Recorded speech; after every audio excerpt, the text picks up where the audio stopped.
It was very important that we protected fair competition for our female athletes. An important quote stated by Hussein Al Musallam, the World Aquatics president. The participation of transgender women in women's sports presents significant challenges to the principles of fairness and equality. Today I'm going to dive into three key topics on this subject: the biological differences between trans women and cisgender women, the importance of maintaining the integrity of women's sports, and the heightened risks of injury and safety concerns for female athletes. With that being said, I hope my speech today helps you understand my stance on the topic. Firstly, let's consider the biological differences between trans women and cisgender women. Studies from the National Library of Medicine reveal that trans women often have more muscle mass and higher testosterone levels than cisgender women, providing them with a competitive advantage in many female sports.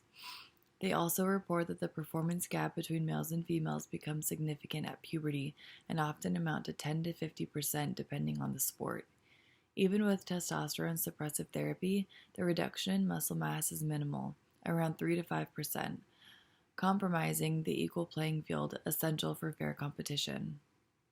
Not only do trans women have an advantage due to biological structure, but it also takes away the integrity of women's sports. The integrity of women's sports is at stake. Women's sports have historically provided a platform for female athletes to showcase their talents and achievements.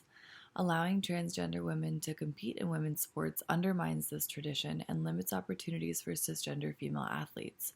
Scholarships, records, and other achievements may be dominated by transgender athletes, taking away from the achievements of cisgender women. It hardly seems fair. Furthermore, cisgender women also have to be protected from injury, and trans women can compromise that safety. There is a heightened risk of injury and safety concerns for female athletes competing against transgender women, particularly in contact sports. Men generally possess greater strength, speed, and size compared to women, leading to potential dangerous collisions and tackles on the field.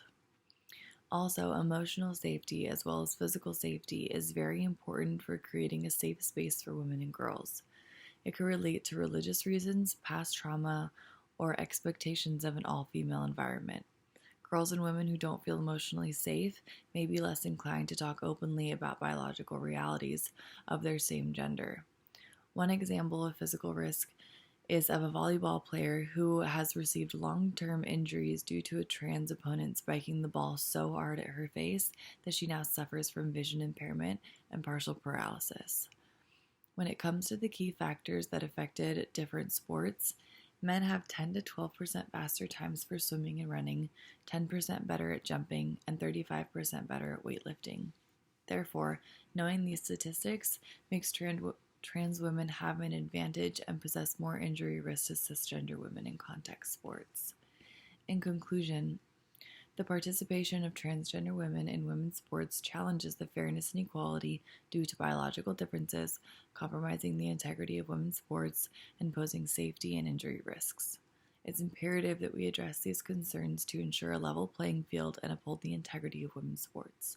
Thank you for your attention. My name is Emily Hirschberger.